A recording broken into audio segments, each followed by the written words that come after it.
Hi guys, this is just something I would like to share with everybody since Australia had a bit of trouble a while back with something similar to what Canada is going through now.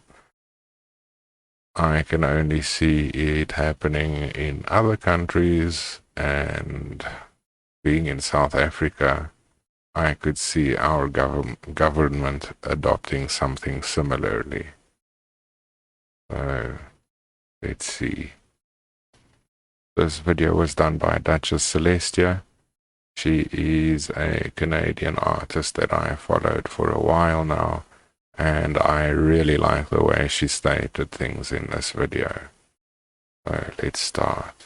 Hey guys, it's Celestia, and unfortunately, today's video topic is not my usual content. Today, we have to talk about something that, if it happens, might be the end of my channel, and those of many other creators too. That thing is the passing of Bill C11, the very controversial thing that YouTube has pretty constantly been talking about lately, and has been actively trying to get creators to talk about too. So since I don't particularly want my channel to die, I'm going to, even if the amount of awareness I'm actually able to spread is pretty minimal, because I pretty much have to try as a Canadian content creator. That in mind, today I'm going to be discussing what Bill C11 is and why it's about to affect not just my channel, but all Canadian channels, not to mention all viewers. If it's allowed to pass, all the content you see on YouTube will change, and that's why myself and so many others are desperate to stop it. Let's talk about Bill C11. If you've been watching YouTube without ad block on lately, you've probably seen YouTube's own sponsored ad campaign called Keep YouTube Yours, encouraging both creators and viewers to speak up and fight against the bill before it becomes a law. But unless you actually click the links in those ads and read the big explanation that they lead to, you probably don't have a lot more information than it's a bad thing and might negatively impact videos. So let me explain a little more about why it's bad and how it'll impact videos. If you don't know what a bill is, I don't know, go watch Schoolhouse Rock or something. A vast oversimplification for the sake of ensuring basic understanding is that it's a proposed law that isn't a law yet, but will become one if it's approved. In Canada, it has to be approved by both the House of Commons and then the Senate. Bill C11,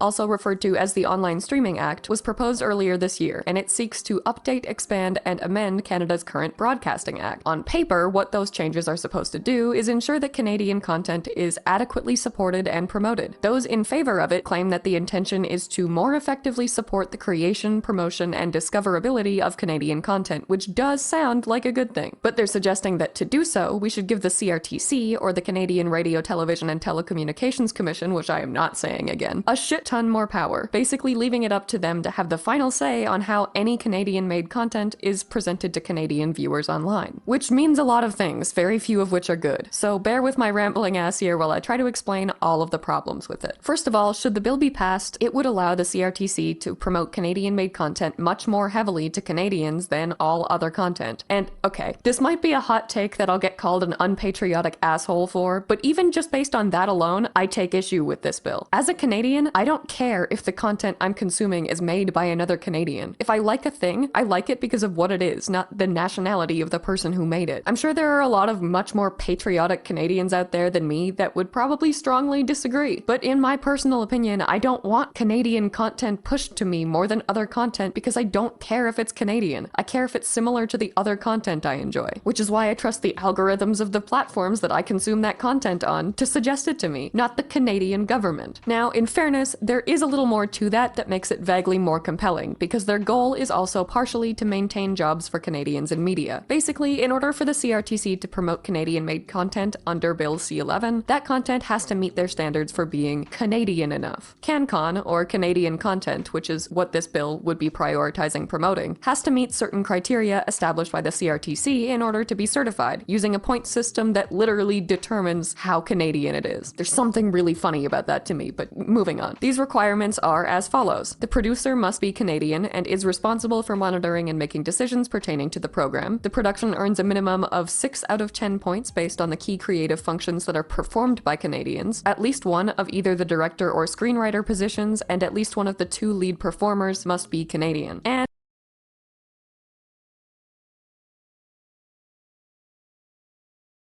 What about one-man shows?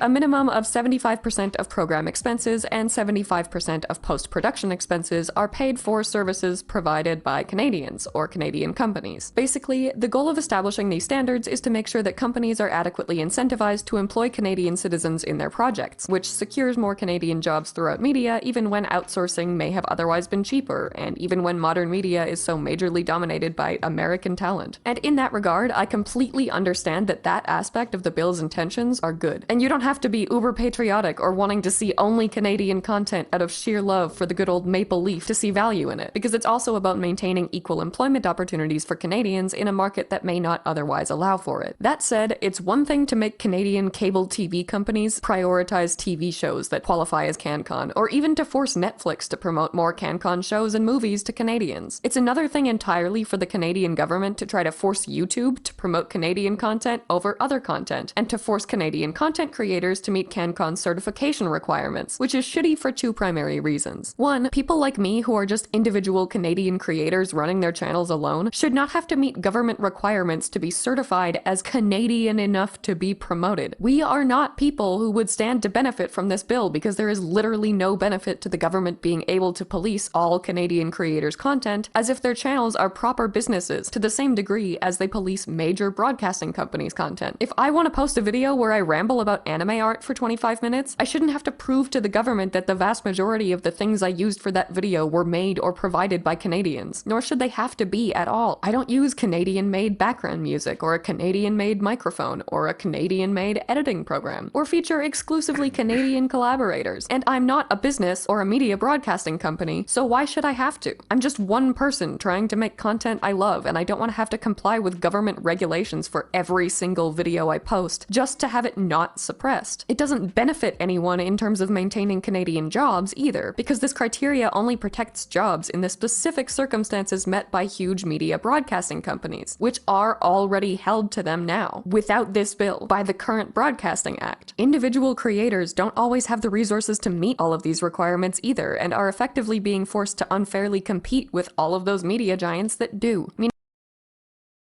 Our state-owned television station or national TV is an utter failure.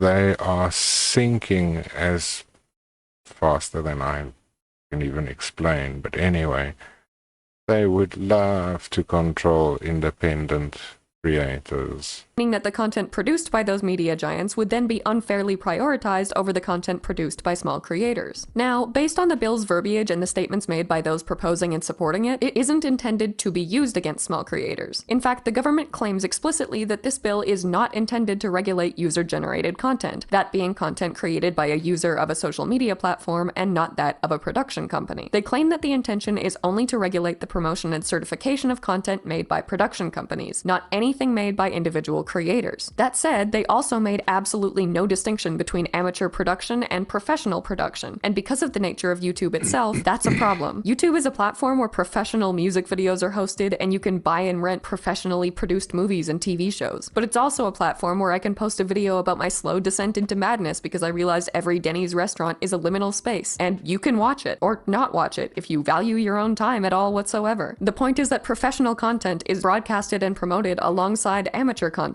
on YouTube, and if the bill intends to regulate the professional side but makes no distinction as to what actually constitutes the definition of professional, then user-generated content could very well fall victim to that regulation anyway. YouTube themselves have also pointed out that while the government claims user-generated content won't be affected, the chair of the CRTC actually confirmed that user-generated content is still in the text of the bill, which... What about stock photos and videos and things that many creators use from other countries? Means they're basically just telling us, we have the power to regulate user-generated content if this passes. We're just saying we won't and telling you to take our word for it. And I don't know about you guys, but I don't love the idea of just taking the government's word for stuff. All of that aside, we still haven't even gotten into the second reason this bill is bad, which in my opinion is even more important, because everything I've said so far is really only bad for Canadian creators. So it's a thing that sucks for me, but you guys might not really care because it doesn't really affect you. But the second reason does affect all viewers on YouTube, Canadian Canadian or not, and it's that the YouTube algorithm punishes content that is pushed to viewers but not clicked. If it affects the creators, then it's naturally going to affect the viewers that would normally be looking for them.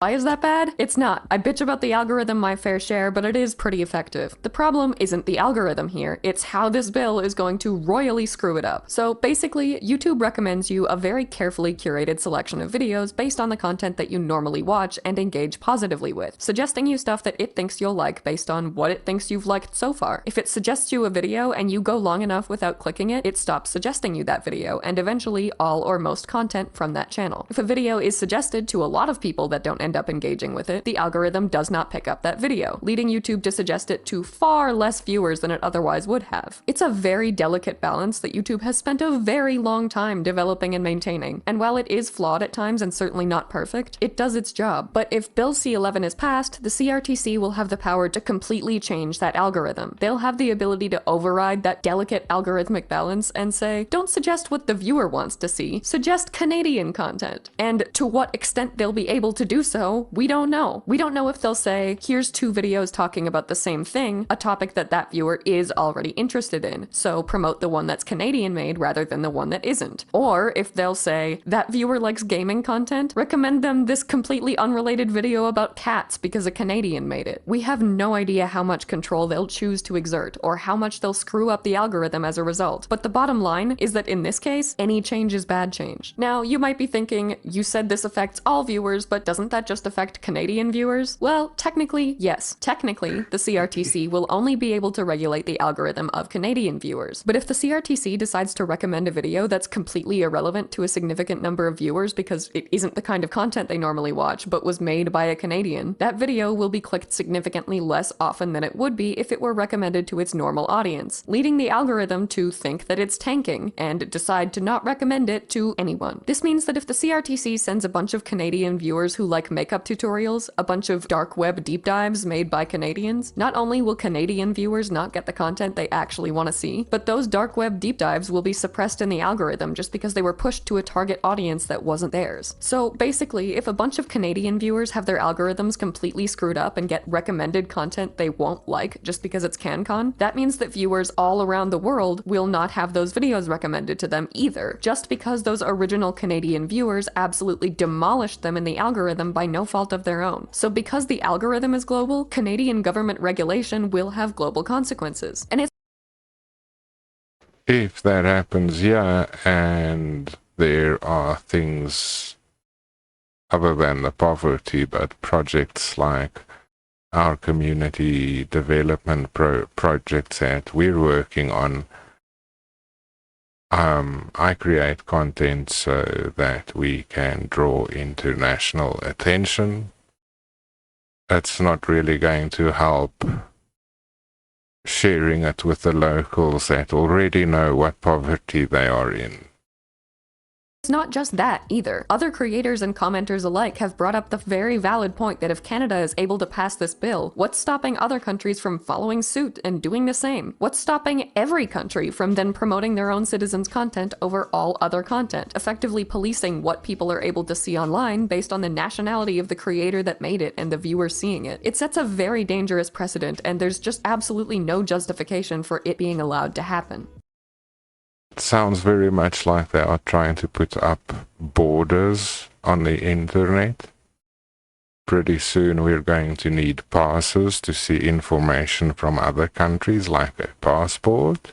Personally, I don't want the bill to pass at all. I think our current Broadcasting Act does what it needs to do in terms of protecting Canadian jobs in media, and that all these amendments will serve to accomplish is give big broadcasting companies that already have the monopoly here more of an advantage over small Canadian creators that will then be forced to compete with them. I don't think there's any benefit to this bill being passed for anyone but those companies. But even in the worst case scenario that this bill is passed, I am desperate to at least see user-generated content be removed from the list of of content that will be subject to government regulation under it, and I and many others want that in writing, not just empty promises. Unfortunately, though, the bill has already been passed by the House of Commons, which means that it has now been sent to the Senate for discussion and final approval. It's still being discussed at the time of my writing this, which means there's still time to stop it from being finalized and approved, but we need to fight to make that happen. That's why YouTube themselves are running this ad campaign and begging creators to talk about it on their channels, because while this obviously won't be the death of YouTube, it could absolutely be the death of small Canadian channels like mine, and could also absolutely be the beginning of a domino effect of government regulation of user-generated content online. So what can you do? Well, if you're Canadian, talk to your MP. Send an email, reach out to as many elected officials as you can, and be as loud as you can be. That's what I'm doing. If you're not Canadian, and I mean, even if you are, do this too. Sign the open media petition linked in the description, and also linked in that massive YouTube ad campaign. Share videos like this and others discussing Bill C11 online, and spread the word about the massive harm that it has the potential to do. Digital First Canada, linked in the description as well, has an automated system where you can send a pre-made letter that you can adjust as needed directly to the best suited officials to your complaint, depending on who you are. The options being a Canadian content creator, a Canadian citizen, or a global citizen. Please send those letters. Please help us fight this, because eventually, if it passes, it won't just affect small Canadian creators like me, but everyone on YouTube. Personally, I'm genuinely considering moving to the UK or Europe if it's passed, just to try to save my channel and my career. Although I will admit that that decision would also be partially motivated by the pursuit of actual healthcare. Still, the fact that moving to another country is something a lot of Canadian creators are genuinely considering because of this is deeply upsetting, and that's why I'm making this video. Don't worry though, I'll be back to my usual content after this. It was just an important channel update that I felt like I really had to make, all considered. So if you watched it anyway, despite the fact that it's not my normal art commentary, I appreciate it, and I'll be back to that next week. All that said, thank you guys for watching, and I hope you enjoyed today's video, or at least found it informative.